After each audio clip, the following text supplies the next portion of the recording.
Oh, dude, you have a nutsack cooler? It's a super gooch cooler.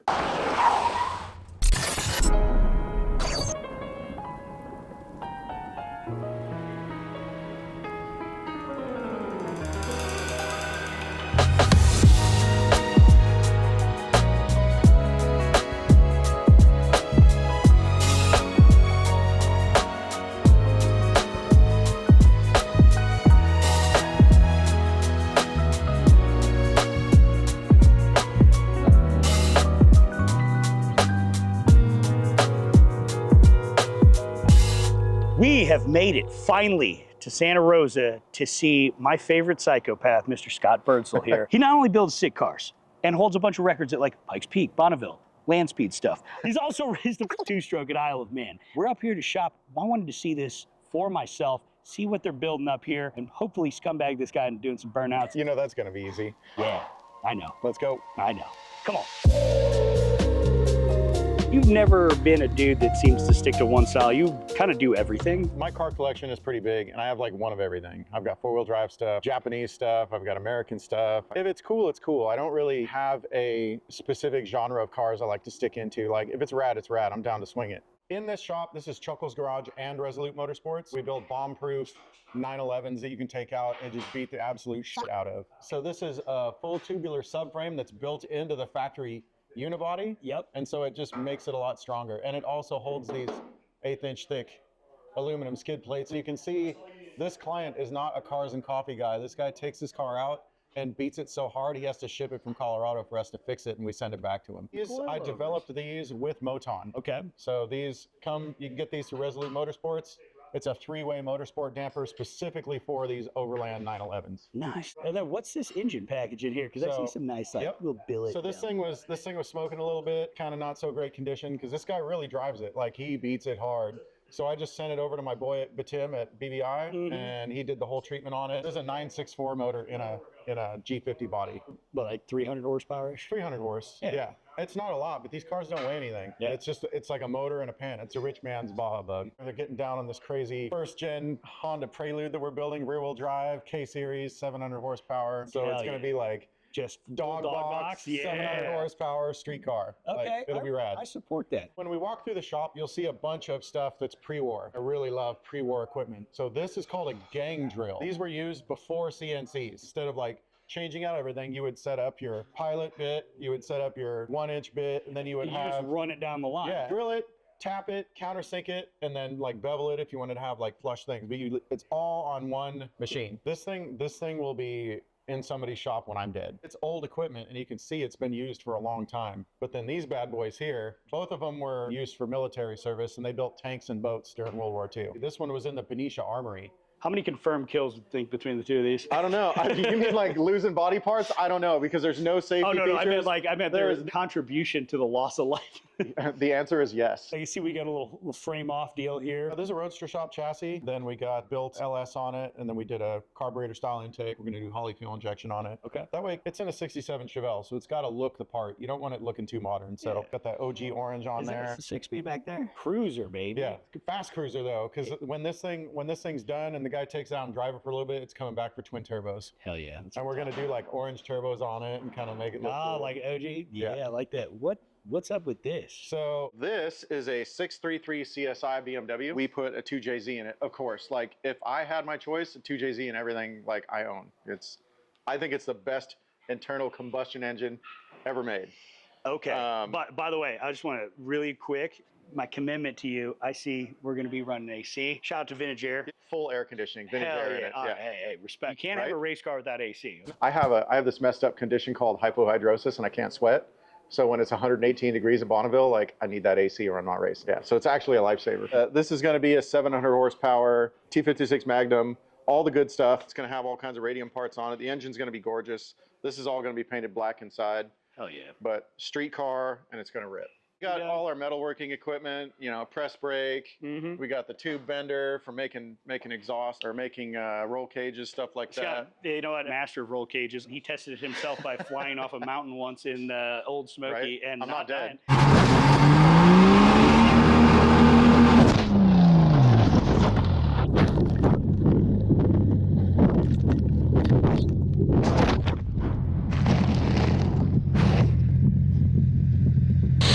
the cleaner side of the shop. This is where we do all our finish work. If we're doing like some intricate titanium or something like that. Duke over there, who's on the computer. He's our titanium guy. Does amazing work. You can check some of it out. He just did right here. Is this your personal car? This is my personal car. Okay. Oh, go figure. 2JZ, no shit. Yeah, everything 2JZ. This car is a 95 Toyota Supra, and it was built by Pandem Rocket Bunny for the Tokyo Auto Salon years ago. Mm-hmm. And it's the only Pandem Rocket Bunny wide body Supra in the world because they made this car to show it and then never made the kit. So this isn't a turbo kit for me. My buddy Herman at Platinum Racing Products in Australia, he needed me to prototype this all up for him. So he sent me the turbo, the manifold, and everything for it. And then we built all the titanium here in-house for it. Good work, my man. We really pride ourselves on quality over quantity here. That's and then you can even see the downpipe, like how intricate the... Yeah, that's sick, man. And so you can look for this thing next year at SEMA. We're going to restore it and bring it back. It'll be in the Toyo Tread Pass. This is also a Pandem kit on an E46, and then you can. It's got some outward hints on what it has under the hood too.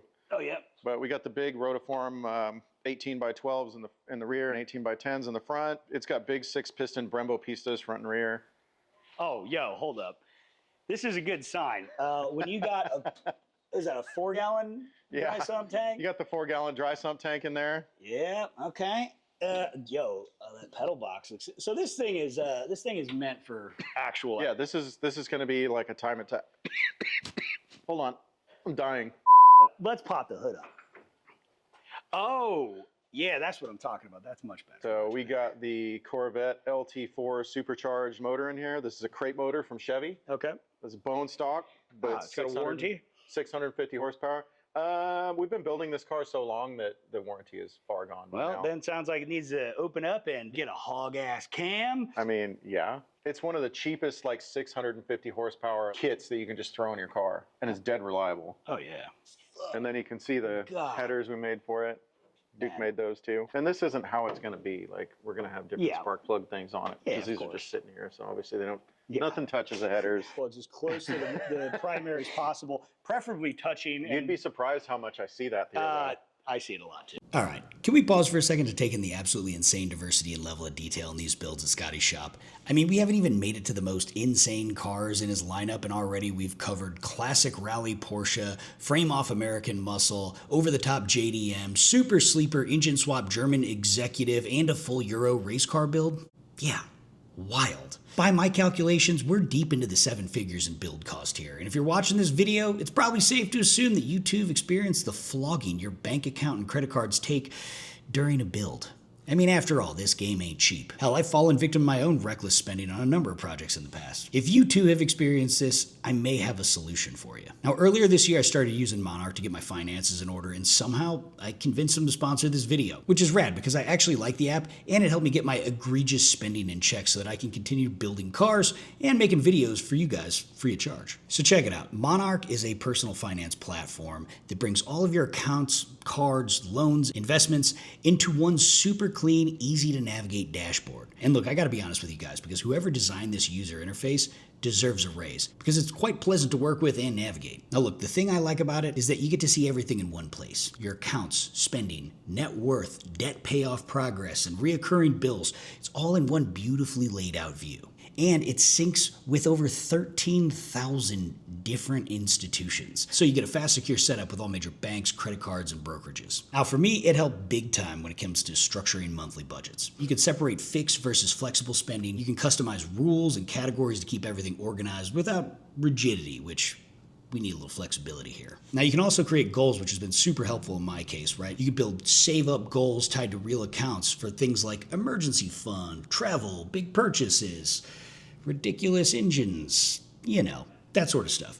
You can also create pay down goals for credit cards, student loans, and other debt. And it also has built-in payoff projection calculators that show how long it'll take to eliminate debt based on contributions. And if you're like me, seeing timelines makes these decisions feel a hell of a lot more easier and more motivating. Now inside the platform, you get AI-powered insights because Monarch uses real financial data to surface helpful insights and explanations about your money and where it's going and how you can be better with it. Now, let's say you're married and you have a shared bank account or credit cards or something like that. Monarch has an option where it's a shared view, which keeps partners aligned with the same financial picture. So one party is not spending a little too much versus the other. And like I mentioned before, all of this is laid out in a beautiful, intuitive, easy to work with experience on both web and mobile. And the best part about this is that Monarch is private and ad-free because you're the customer, not the product. So there's no ads, no data selling, which is good because you probably don't want that information getting out there in the wrong hands. If you guys want to try out Monarch and get a grip on your finances, you can start your free trial and get 50% off your first year of total money clarity with Monarch using the link in the description below, along with the code MZ50. So with that said, let's get back to Scotty's reckless spending habits here. By the way, though, I want to get to that because Panteras are sick, but like, dude, these things so hard. So this is literally my party car. I wanted to drive Grid Life last year, and I didn't have a car for it because all my cars were like in a state of broken or getting modified. So I went on Facebook Marketplace and I bought this thing for $7 grand. 1250cc FJ 1200 motor. It's a built motor. I forget who built it, but he's supposedly the best guy for these FJs. I took the spec restrictive exhaust off it, made it really freaking loud. I put 15x8 wheels on it instead of the little 13x7s it comes with, and then some sticky Toyos, and then got rid of the fenders and gave it some downforce. So this thing was ripping. You could drop into the corkscrew at Laguna at like full blast. But this thing's getting a turbo Hayabusa. Hell yeah. With 400 horse and a quick change rear ends. So for this year at Laguna, so we're hoping to be like we were one spot from the podium with 75 pound-feet of torque. So I think with like 400 horsepower, I think we'll be. We should do the trick. Yeah. Yeah, this definitely is going to sound way better with compression and a turbo. Yeah, well, you should hear it at 12,000 RPM. It's pretty spicy. Like the coolest thing is the brake pedal that you can operate with either foot. Oh yeah. And a little teeny clutch here. So this doesn't have a reverse. This is just like basically like a motorcycle. Yeah, just go forward, no reverse.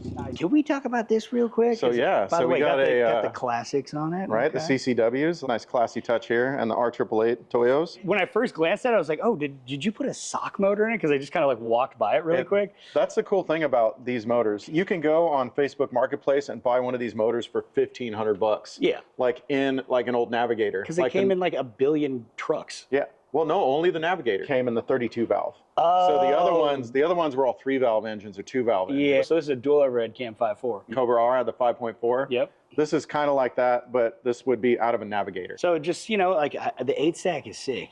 But, maybe it just needs a supercharger. We'll see. Once we get this thing going, I'm going to try to talk this guy into doing some twin whooshy-booshies on this thing. You can see this is the little work thing that you got to work back here, but love that. These Panteras are cool because they were essentially kit cars in the 70s. Yep. They were beyond simple. There's not a lot going on back here. It's just an engine and a transmission and simple mechanical fuel injection, but converted to EFI. So we're doing Haltech R3 in it, full wiring harness. Dude, the shape of these Panteras can't be matched. They're sexy vehicles. This is a customer's car. Everything else except for the Celica up there is mine in here. Oh, and the E46 is a client's too. Yeah. Of course, we got the OG. Legendary Toyota rally car. Toyota dominated the WRC in 92 and 93 with these cars. And the coolest thing about this car is it's got the most beautiful cheat ever in WRC. Toyota Motorsport made a turbo inlet that when you tightened the hose clamp on the turbo inlet, it opened up the volute on it and made it have way more power. The sickest cheat. And they couldn't find it forever, right? Yep. The president of the FIA at the time said it was the most beautiful cheat he'd ever seen. It kind of adds to the lore of these cars. This is an actual homologation special, so it's my favorite car in my entire collection. It's unmodified, except I put some HKS exhaust on it and an anti-gravity battery in it. But other than that, it's just bone stock. It's really hard to miss. You got a full-on Trans Am car here,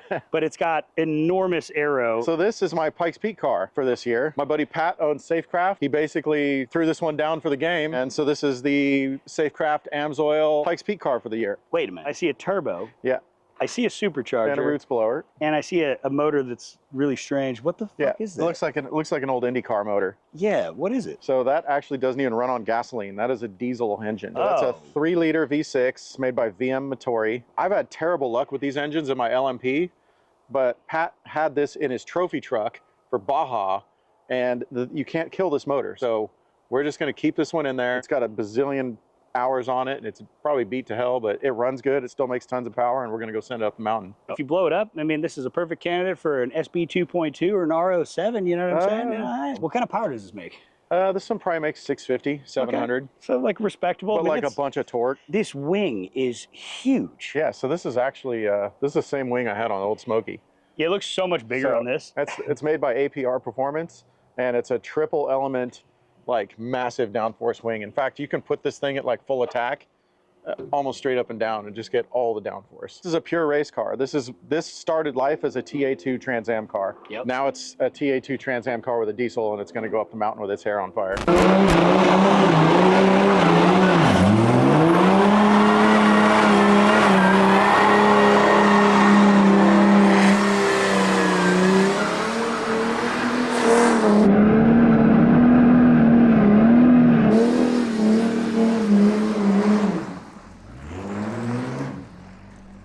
Now that we saw all the stuff outside, let's go see the good stuff on the inside. Oh yeah?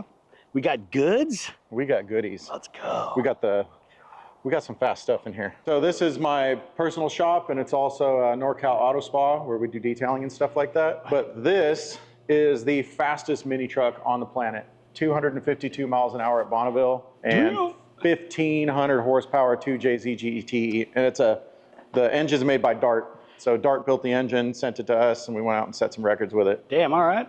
All right. This thing's pretty spicy. Dude, that is a fucking enormous turbocharger. Put your hand by that just so you can, for context.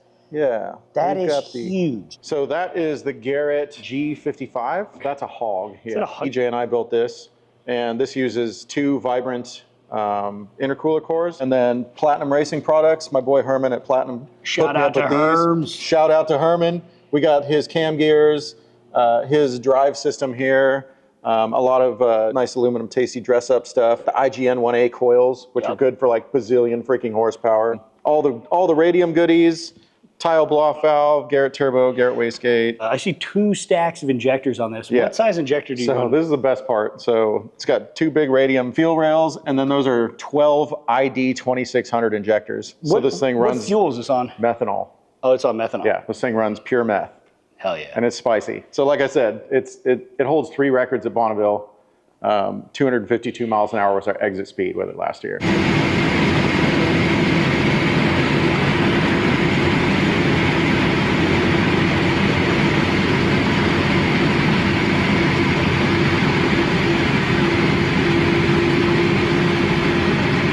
It looks like you're losing traction through a lot of that. This thing will blow the tires off at any speed. It would probably do it at 300 if it was capable of going that fast, but it's not because it's a brick. Yeah.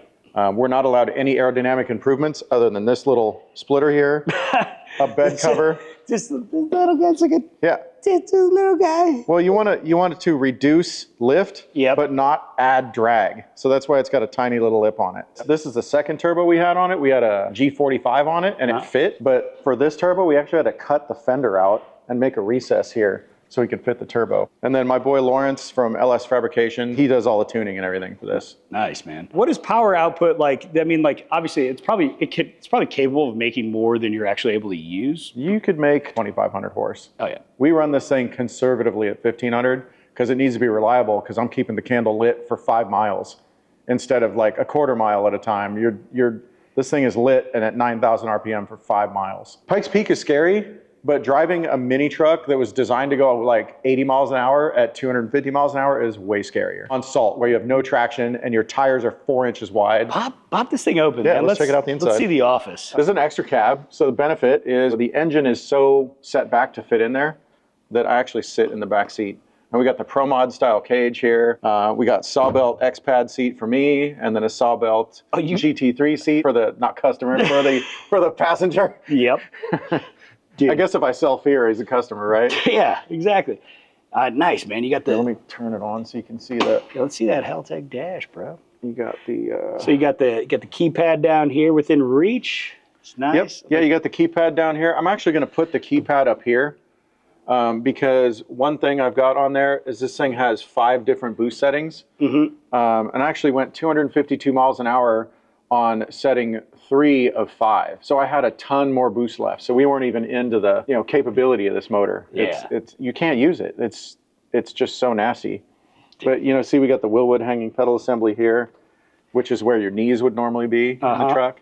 This is a really tight fit. Collapsible column. When I'm building a race car, we still try to have the same fit and finish as you're building like a show car. Again, like I said, quality over quantity. By the way, I like these little like Banks pod gauges. Yeah, these things are rad. So Banks makes these. We use one of them for turbo speed, manifold pressure, intake temperatures, everything like that. We monitor everything. We do atmospheric pressure, pressure in the intake of the turbo, because we've got an open turbo with a bell like right behind the headlight. And so we can data log and see how much pre-boost we're getting before the turbo from that system. By the way, best mod on this thing by a mile is this vintage air AC.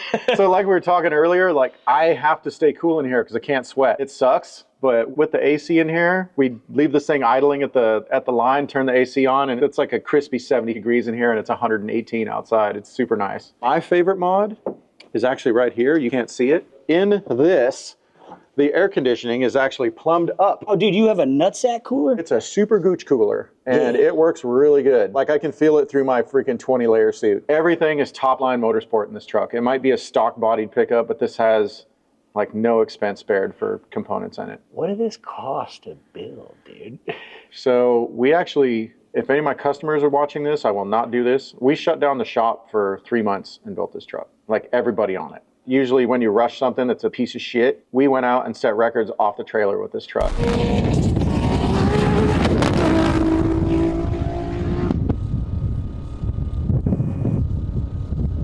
And then we went to Bonneville and destroyed the mini truck record by like a lot. And then here's all the certified records that it holds. So this was like off the trailer, setting a record. This was the second record we set in the same year. And then last year, two-way average was 252 miles an hour. Nice. Hell yeah. So she gets down. By the way, these Viper chairs are so nice. I believe in the Viper chairs. I want to talk about this. Yeah, this is an LMP1 car from the early 2000s. So I raced this at the 100th running of the Pikes Peak, which was like rain, sleet, snow. I was so stressed out by the time I got this thing to the peak. But first of all, if you can't drive this car fast, it overheats. So I was trying to blow up the whole time because I couldn't go fast enough to keep it cool. So I was so stressed by like nearly crashing this thing because I wasn't in the aero bubble. The thing is overheating. Like I was seeing tracers by the time I got to the top of the mountain.